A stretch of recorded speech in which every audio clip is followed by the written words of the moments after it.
Welcome to Positive Talk Radio. We're glad you're here.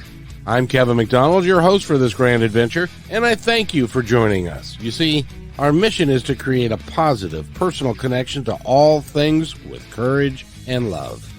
We invite terrific guests, interesting topics, and great conversation, all in a fun, entertaining way. And we always manage to learn something, too. So I hope you will stay right where you are for this episode of Positive Talk Radio.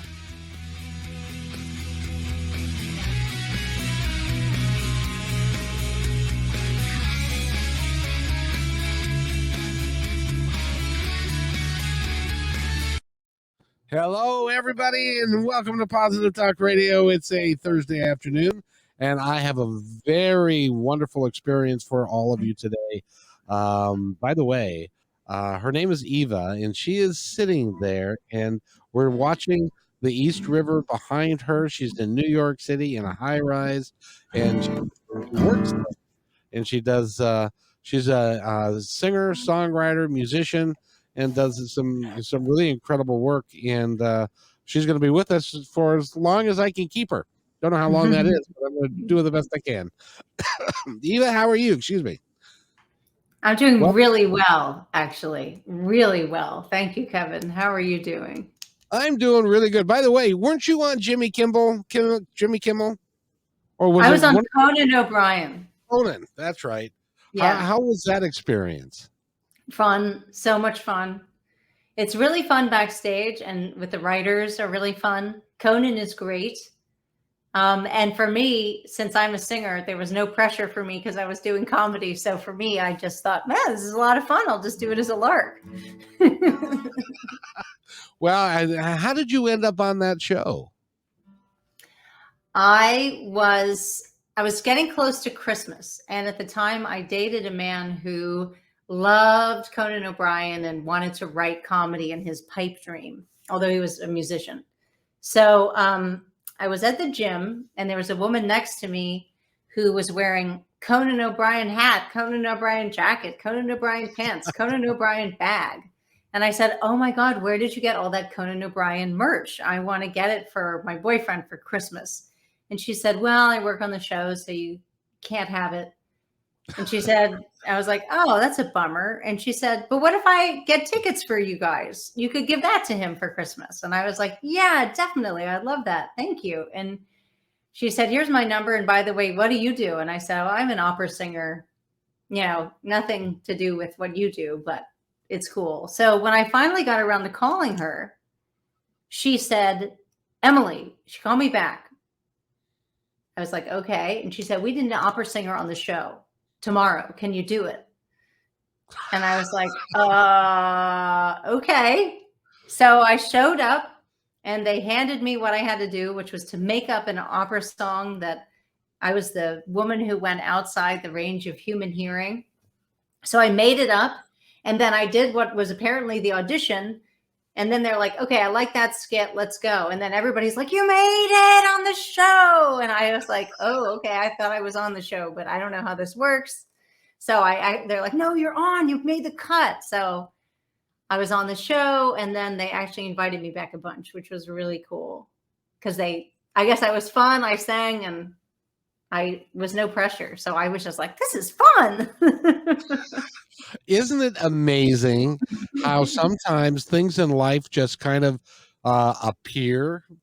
And because you were literally at the gym working out, and you saw somebody that works on the show, and so it was serendipity, or and it worked out really well. It's just like before we got on the air here, you were talking about yesterday. You were jogging and singing a George Harrison Traveling Wilbury song, and somebody stopped you and said, you know the Beatles? And they said, we have a band and we make tons of money. Will you come sing with us? Yes.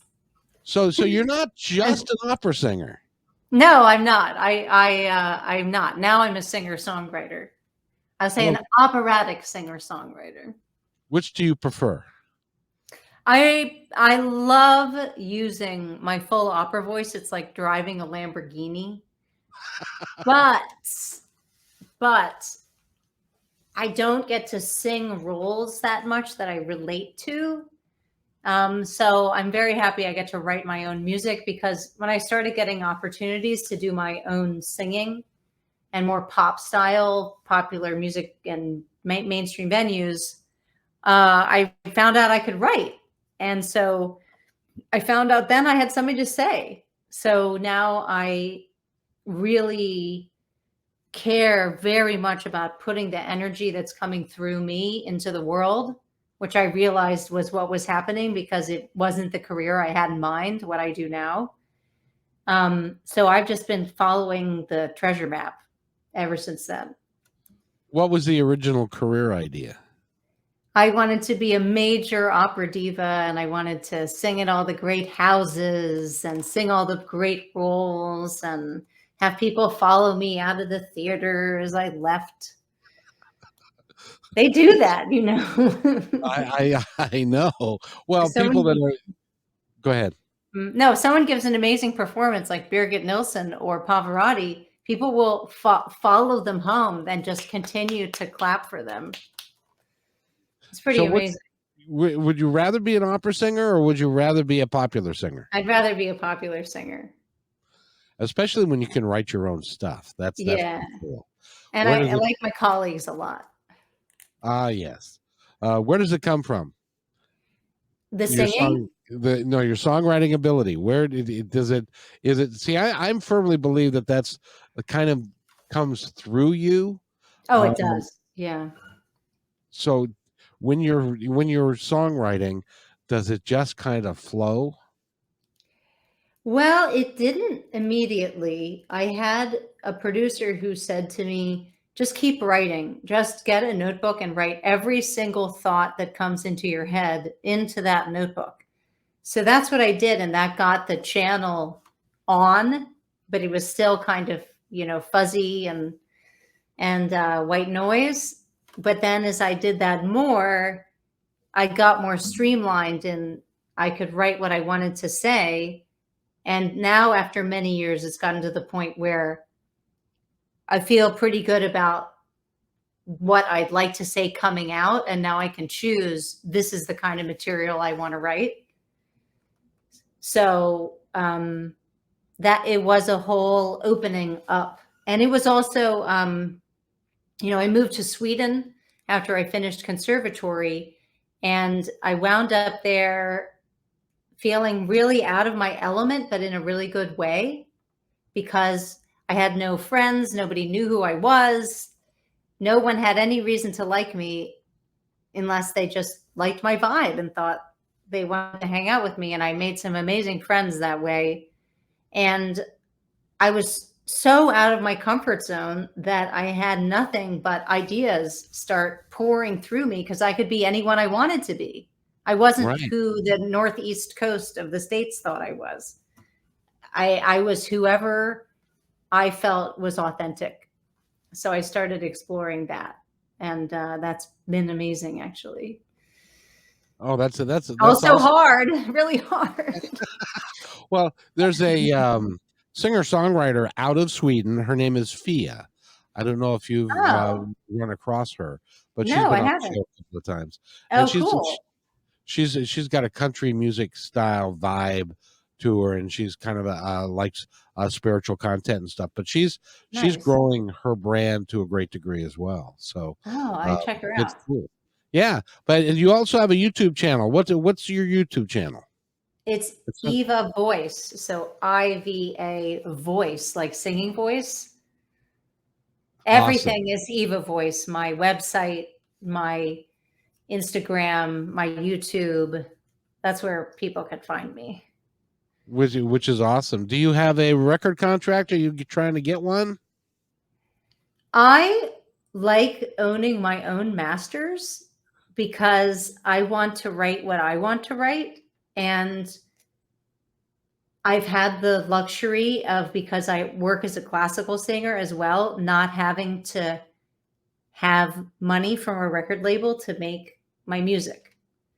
So my second album I did with Universal, I distributed through them, but I outsold them on my own work. So I decided I didn't think they were that great. They weren't putting a promotion budget behind it because it was distribution. So I thought, what good does this do me? So I've continued to stay independent, but I wouldn't mind working with a great record label if it was the right pairing and they were going to help me reach an audience that I can't reach on my own. It's difficult. I really applaud you for what you're doing in the music industry right now, because it's different than it used to be, and Yeah, it's a lot harder to get out. I know a band out of Seattle. Their name escapes me right now, but they've got like 6 albums out. They had a a record company that gave them money up front. They're still paying that off 10 exactly. years later. Exactly. And so they're not making any royalties from any of No, their music because that's all going to that's debt relief, correct. and that sucks. That's horrible. And then I know somebody else that is like was number 1 on Spotify. Mhm. He said we don't make any money from Spotify. We No, don't. we don't. We don't. I had So you 7,000 streams last month. I can't wait for my check for $70 to come through. I'm just gonna woohoo! I'm gonna go wild. Just gonna blow it out all over New York City. It'll buy me an Uber ride and 1 bottle of champagne, and then it's done. That's all I get. That is just so horrible. So you almost have to be an entrepreneur to just go work on it for yourself. Yeah. Oh, yeah.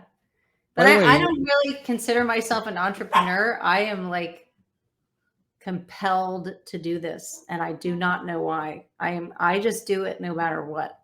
I have literally fought for my life to be able to do this. well, So congratulations. thank you.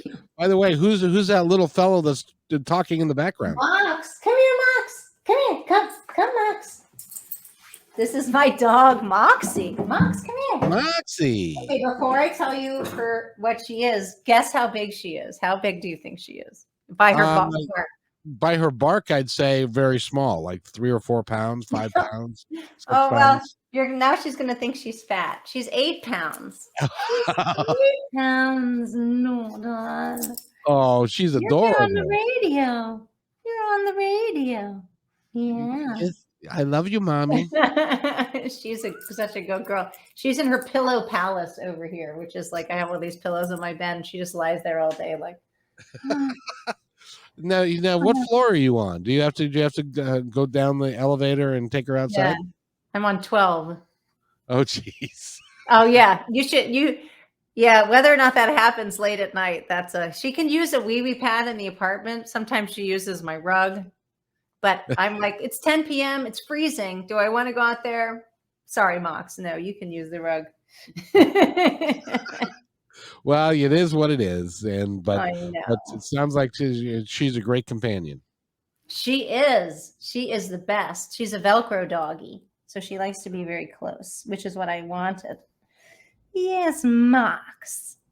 So she came to me because she's the runt of her litter. And that's how Mox wound up here. Because you're the small one. Oh, Yeah. but she's in heaven. Mm-hmm. She's just Yeah. sitting there looking at you. Like, Mom, love you. She's my baby. Yes, indeed. So, when did you discover that you could sing opera? How long ago was that? Um, I think it was when I was 9, but maybe earlier because my family heard me singing around the house. My dad loves music, is obsessed with music, literally. My dad makes playlists. He's 74. He makes playlists. He's like, this is my dinner playlist, and this is my afternoon thinking tea playlist, and this is my Sunday morning playlist. Good for So, him. yeah, Good I for know. him. It's awesome. And he loved big band when he was a kid, which was, I love the Beatles, who were 20 years younger than I was, or whatever, more than 20, but and he loved big band. So we both go back. Anyway, he used to play opera, and I would sing along or something. And then my grandparents had a friend who was very fortunately running the Opera Delaware Children's Opera Company, and it was only existed because she was so keen on doing it. So they put me in that group, and I wound up singing with Opera Delaware for many years and found out I could sing. So and that's how it and happened. and then you started singing pop stuff and some and you became a Beatles fan and Oh, now well, I was a Beatles fan since I was 5. how did you do 5. that? 5. Oh, wait, hold on a second. I got to show you something. There's somebody here I want you to meet. Oh.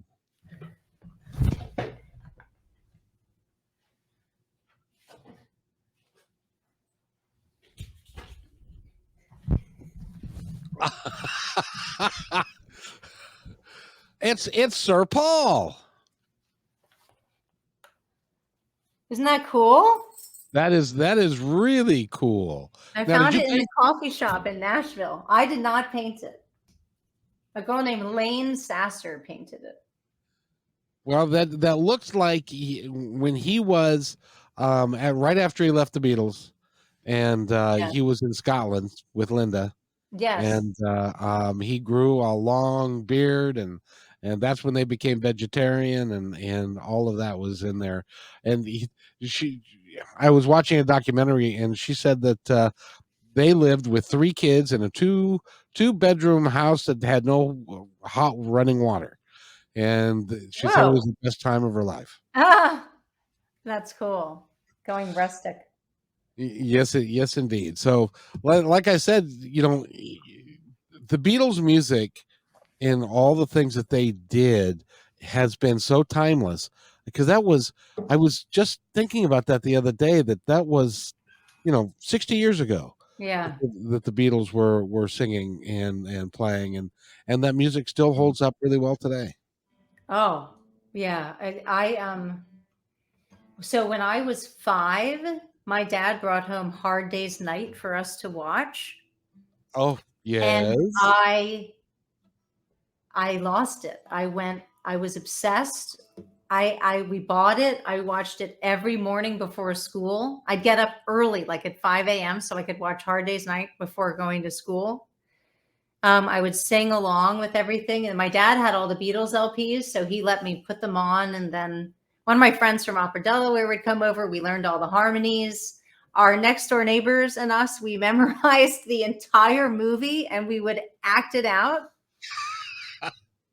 So yeah, Paul is actually, when I feel really good about what I'm doing musically, Paul comes and visits me in my dreams. And one time he let me tour with the Beatles and do a songwriting session with him.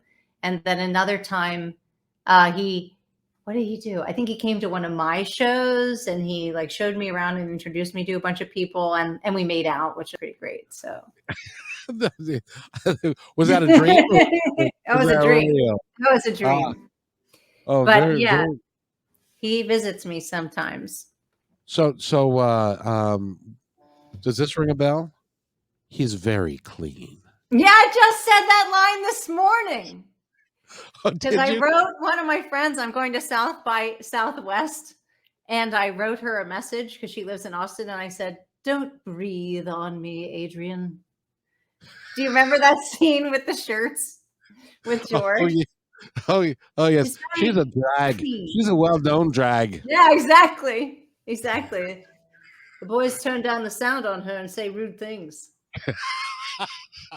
You, you, oh, you and I would get along famously. You know, because now my son has. I bought him the catalog or a good portion of the catalog, but it's all English release, and the English Oh, release cool. was different than the Capitol release. Yeah, that's right. I have some of the Capitol releases.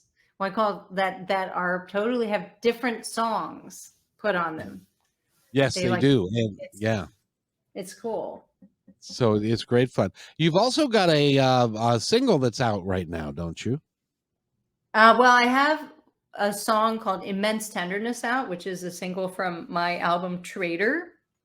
Uh huh. Um, and then that's on Immense Tenderness is on YouTube. You can watch the video, or it's on Spotify and Tidal and iTunes and Amazon. And then you can also buy the whole EP on my website just in time for Christmas, and I will sign it. Oh, very nice. And again, your website is evavoice.com. Yes.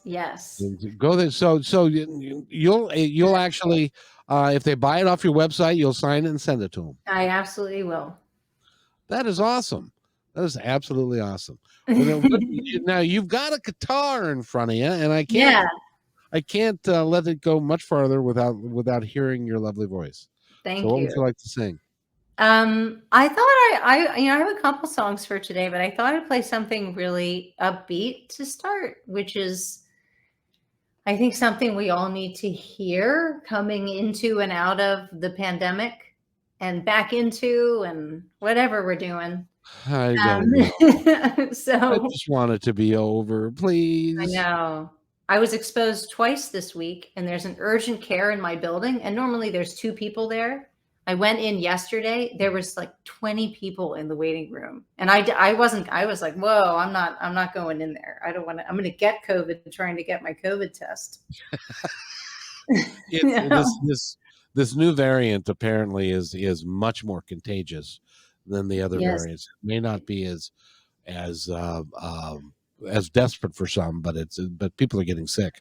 I'm a football fan, and the team that we're playing this week, 16 players are in COVID protocol. Is that the Seahawks? Are you a Seahawks fan? Okay. Yes, ma'am. Since 76, and they're playing the Rams. Like birds. I'm an Eagles fan. Oh, very nice. Very nice. The Eagles have had some good years. Not this year. They won the Super Bowl a few years ago. Yes, they did. Yes, they did. So are you originally from Philadelphia? I'm originally from Delaware, but Delaware doesn't have any teams. So we follow the Phillies and the Eagles and the Flyers and the Sixers. Yes. Of course. And of course, this may be before your time, but the Sixers are where Julius Erving played for a long time. Oh yeah. No, I was a little kid when Julius Erving was playing. Dr. J. That's right. Well, I'm going to shut up now. I could talk to you all day. This is great. I know. Are you watching the Beatles documentary, by the way? I've got to get the Disney Channel in order to be able to do that. You want to see this? I was supposed to record on Saturday, but it got canceled because someone got exposed to COVID. So I put IKEA furniture together all day and watched the Beatles documentary, which took like 6 hours. I'm still not done. Is it as worth it as I think it is? Yes, and it's awesome. And John is such a weirdo. He makes me happy because I use all sorts of weird voices and I say silly things in weird accents, and I'm like, wow, I'm not the only one. John never has a straight face. He's always like cracking a joke. That's cool. Now, because you're in New York, do you ever go to the Dakota? I've been to Strawberry Fields. Yeah, but I've walked by the Dakota, but I do visit Strawberry Fields. Yeah. Oh, very, very nice. One of these days, that's on my bucket list. And it's a beautiful building. Yes, my son just got. He's in the Air Force, and he just got transferred to London. And so next year, I'm going to go and spend some time there, and go to Liverpool, and do all of that. My parents did that and brought me all sorts of stuff. I have like Beatles cups and it's Band-Aids. Oh, that's awesome. All right, I'm gonna shut up now. What are you gonna play? I'm gonna play a song called Brand New Start that I wrote with Jeremy Lister in Nashville. Here we go.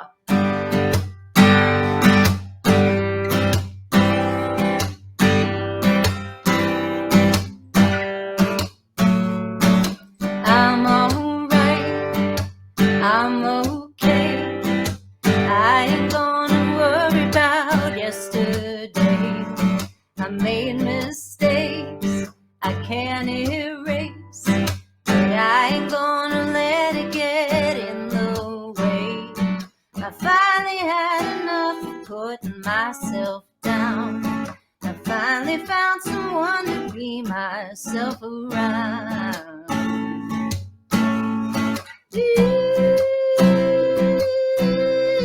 I've done more than I can say. Yeah, I know we've all seen better days. When I get high, I touch the clouds. But that don't mean a thing when I hit the ground. I finally had enough of beating myself down. I finally found someone to be myself around. 'Cause I'm the fire and I'm the spark. I'm the light and I'm the dark. Leading a life that is leaving me stranded. I'm the knife and I'm the heart. I'm an arrow that's hitting the mark. Learning to play with the cards I've been handed. We all get a brand new start.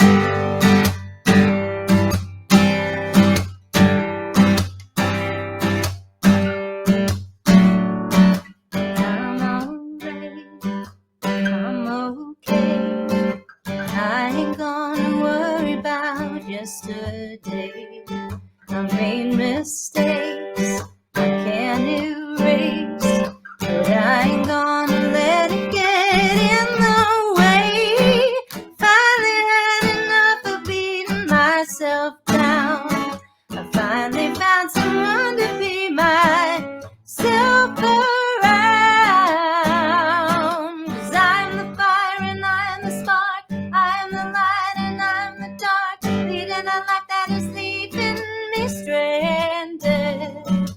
I'm the knife and I'm the heart. I'm an arrow that's hitting the mark. Learning to play with the cards I've been handed. We all get a brand new. We all get a brand new. We all get a brand new start.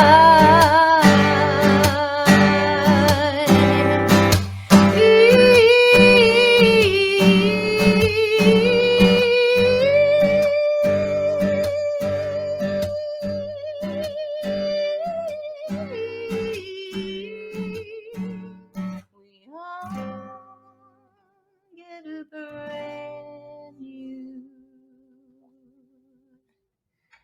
start.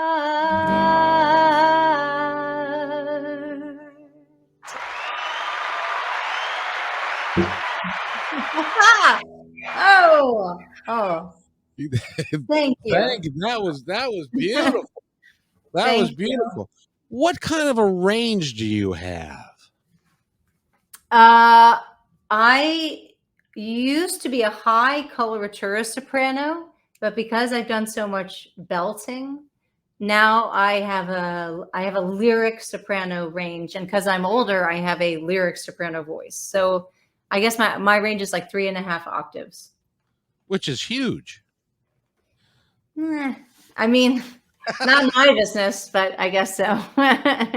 Well, you know, but you have a gorgeous voice, Thank you very much, Kevin. and that song obviously means something to you, and it's Yeah. and the lyrics are important too.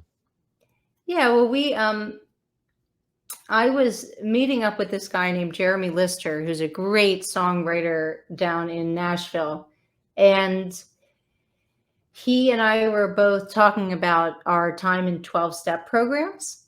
So I'm in his 12-step program to support people who have been close to someone who is an addict.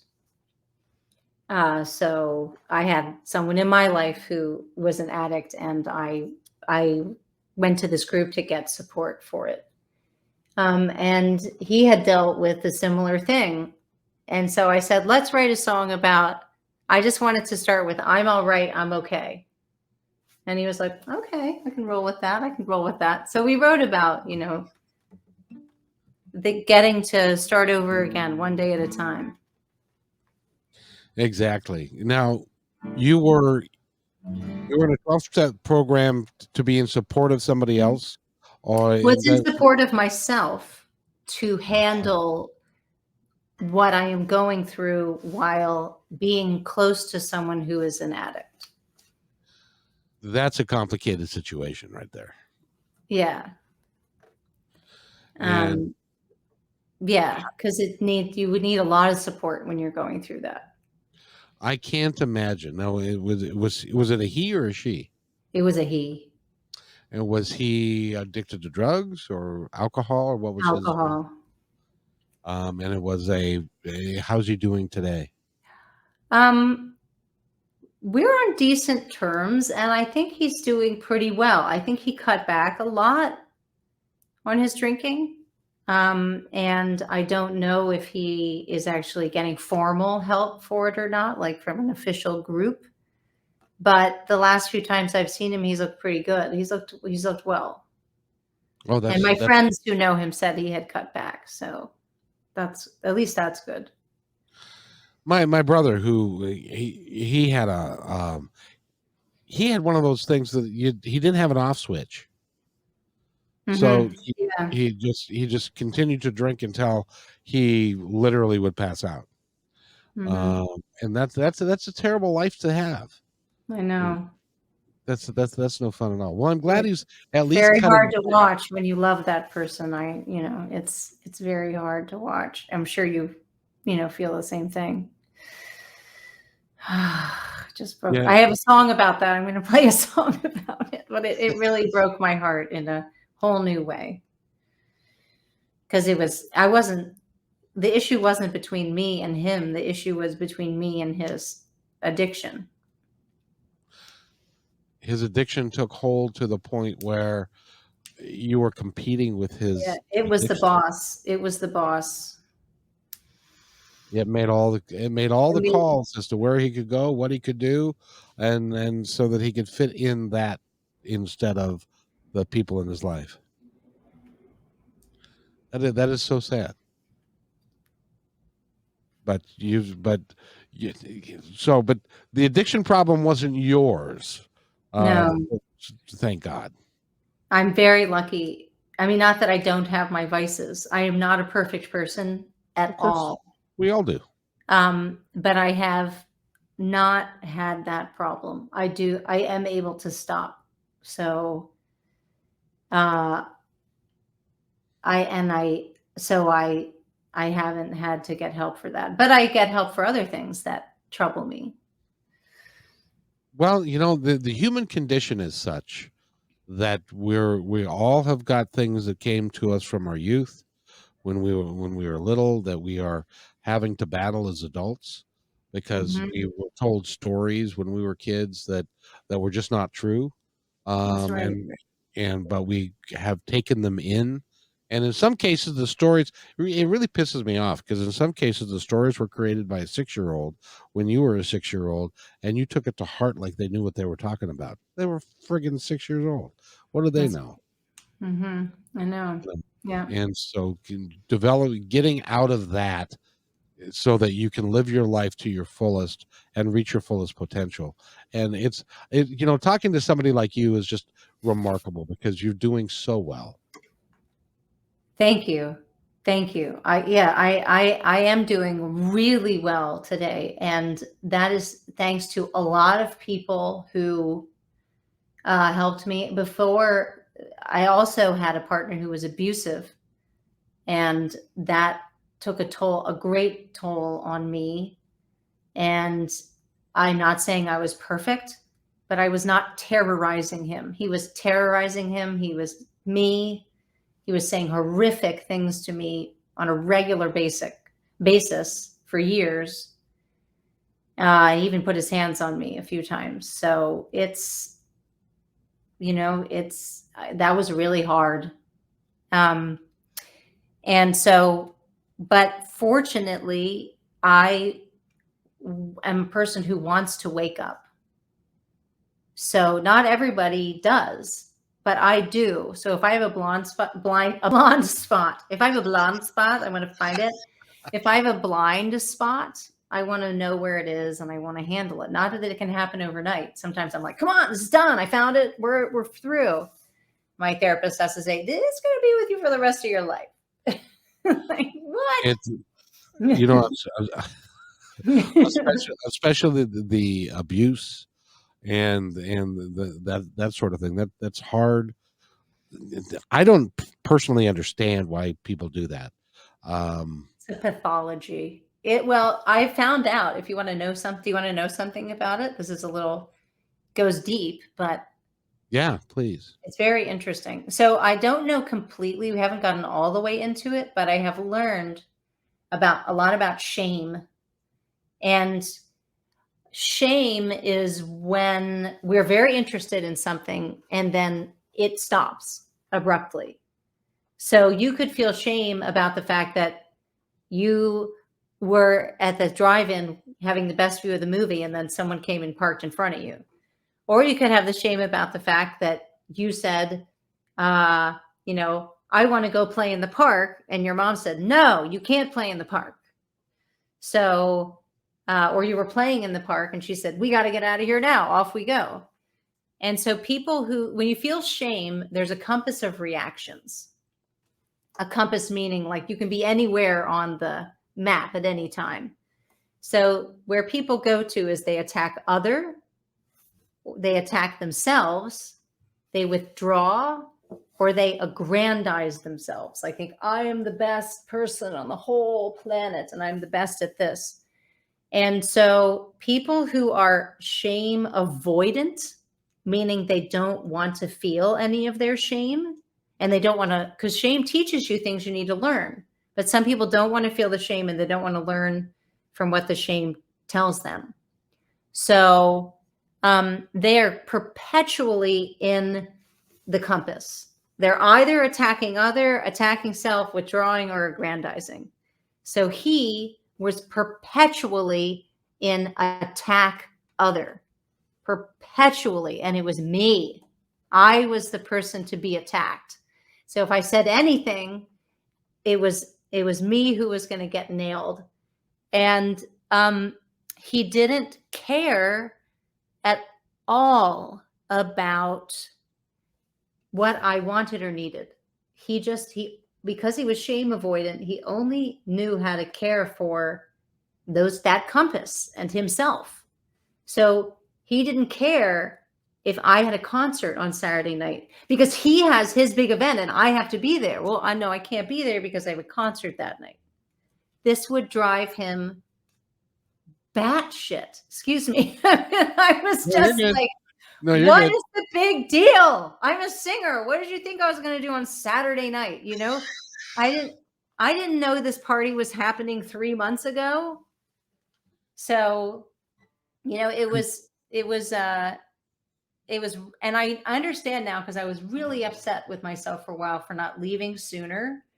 And, but I realize now, because I've been coming to light as I'm writing an opera about it, and I write the libretto, the words, and I'm like, my God, I'm still not okay with the fact that I was there. I'm like, why is this happening? Why did this happen? And now I realize because of the terror, anybody who is terrorized will comply, even if it's not what they would truly do in their heart of hearts, being their best selves. So I complied to trying to survive. A few times I just went still to I didn't want him to escalate. I was like, I can't take it if it's any worse than this. So. Well, and I know that you've probably been told this a lot, that it was not your fault. You had nothing to do with it. It all had to do with him. But that's a hard thing to get away from for yourself. It's hard not to take it personally when they've told you terrible, terrible, terrible things about yourself. And you have to know that what he said was not correct, and was, because you're a beautiful soul. Thank you. I knew it wasn't correct, but I did feel that I wasn't always in the relationship for the right reasons for my soul. And I felt it and he could feel it, and it was hard. Wasn't that part of his issue, was he was trying to bring you down at the I same I time? I don't think he wanted me to be this, you know. He didn't want you, didn't want you to be who you really are. No. He asked And me to stop singing. oh, see now, that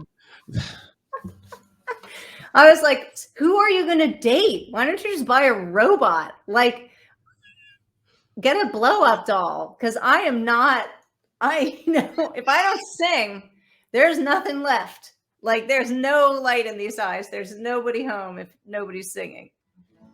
well, and that's just, to me, is just like, that's infinite garbage. It was That, insane. It was yeah. insane. It was pathological. So I hope he's totally out of your life and all that kind of stuff, right? He is. Let's hope it stays that way.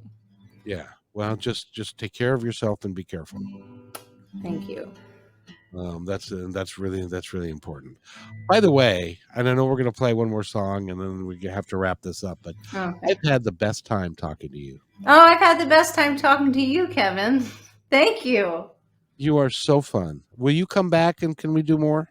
Oh my God, I'd love to. I haven't been to Seattle before. This is my first time. And so I want to come back. Absolutely. We're beautiful out here. It's, it's in the summer times, it's gorgeous and stuff, but we're a little bit more progressive than the rest of the country is. So you would fit in here just perfectly well. I would love that. Love that. I can't wait to visit. But I do want you to come back on the show, and I'd also do a live show for KKNW, a radio station locally. I'd love to have you there and promote some of your music. I'd love to promote your music. Thank you, Kevin. You could give me no greater gift. Thank you. Oh, you're so welcome. I really appreciate that. Well, you're just dynamic, and you deserve.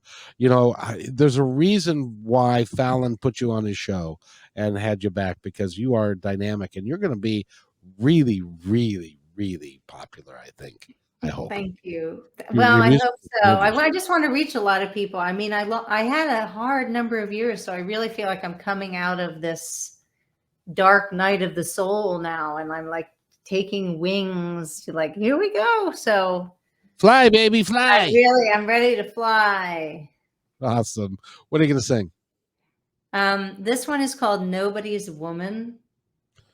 Ooh. And it's about this man who I love. He who has a drinking problem, and some of my problems therein as well.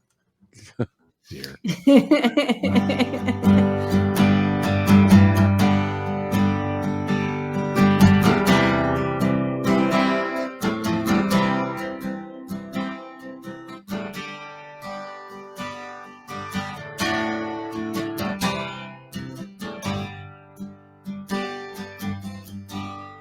I'm nobody's woman.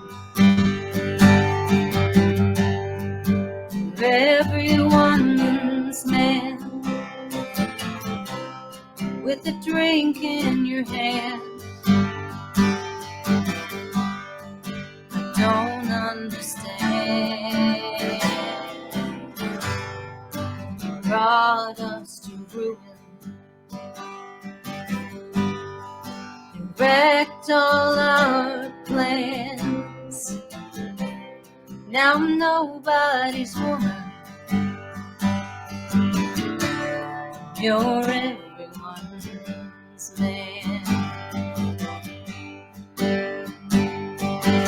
You don't know the difference. I tried to do you right. Just say the devil, whistle while I cry. Every disappointment, love I thought I saw, can't erase the memory, can't erase the fall. tried to dam up the river. You drown out your shame. I just couldn't help it. Now you got me to blame. My days run on empty. I see my ghost, finding my answers where I need you the most. You don't know the difference. I try, but you just wait. The devil, you whistle while I cry. I know no one's perfect, the man I gotta be. And now you know my secrets. You've seen the worst of me. Nobody's woman. You're everyone's man, still holding the battle. Yeah, I understand.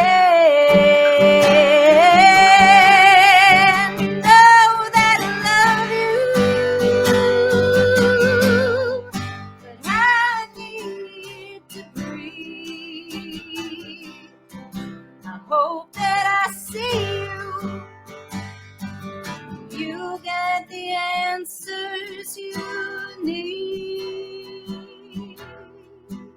Nobody's woman. Nobody's woman. I'm nobody's woman.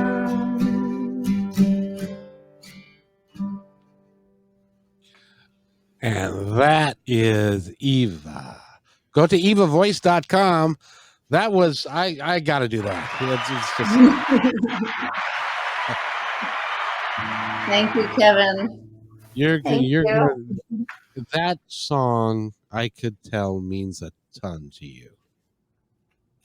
I think it's the best song I've ever written. It means something, and it comes straight from your heart. It comes through you from the universe, and then lands in front of all of us, and that is a rare gift. That is a rare gift that you have. Thank you. Thank you. Thank you.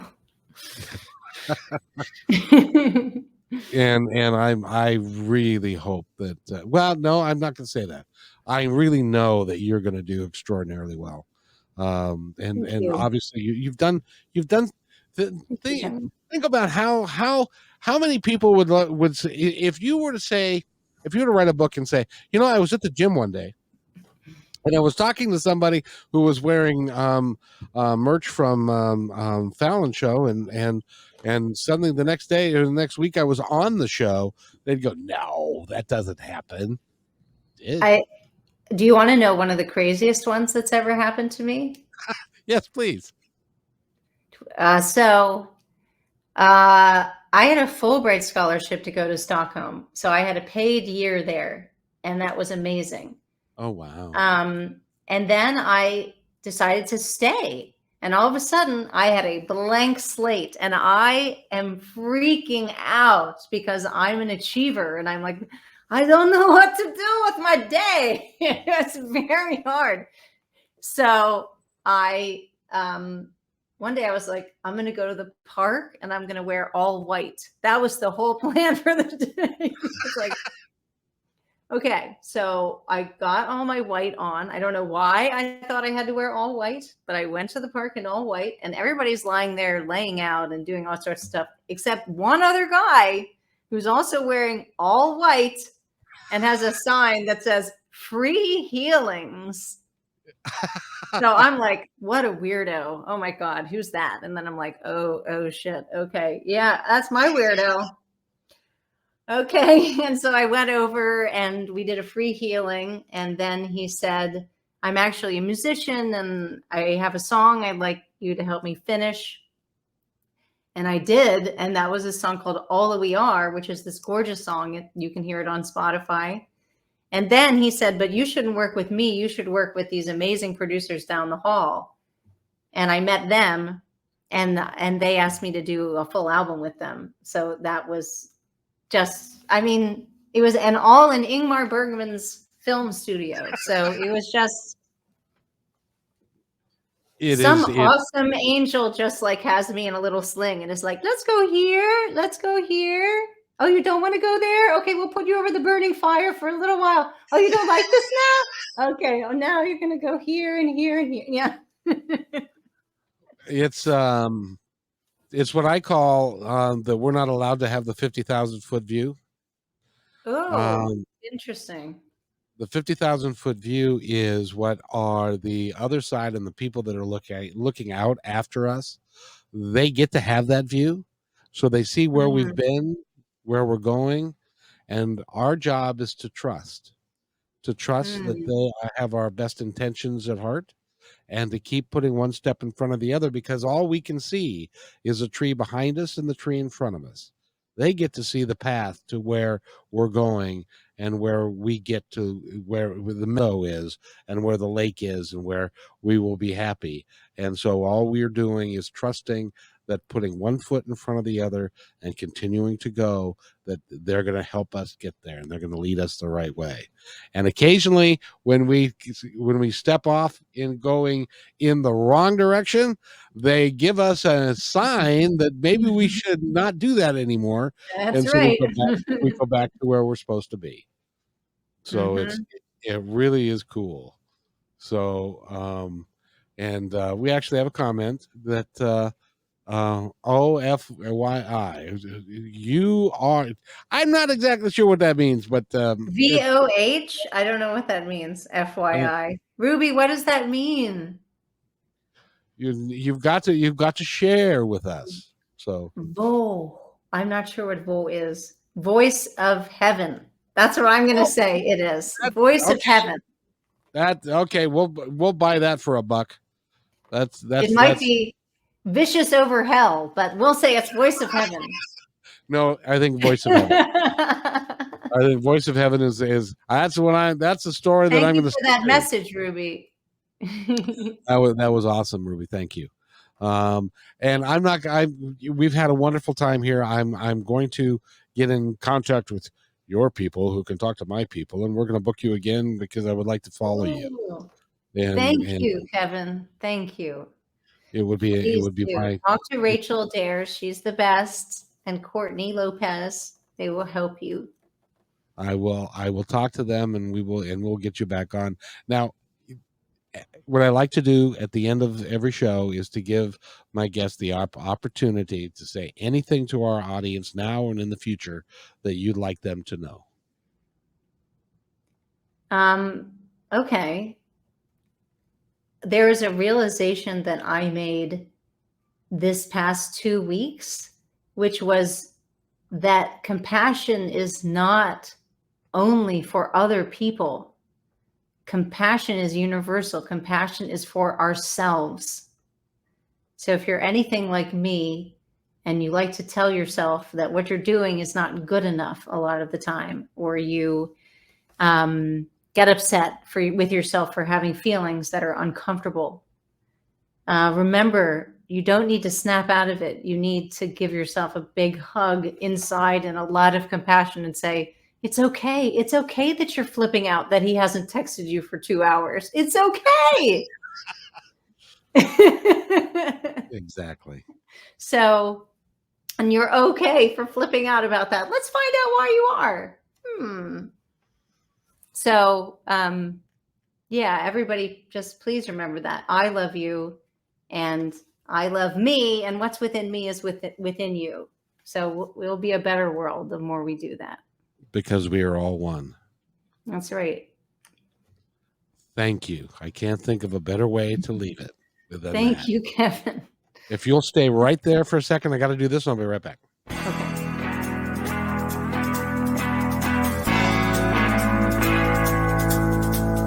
Hey, and thanks for listening to this episode all the way to the end. Hey, pretty cool. Hey, don't forget to follow us so you can receive regular updates and new posts. And remember, take care of each other because each other's all we've got. See you next time on My Independence Report.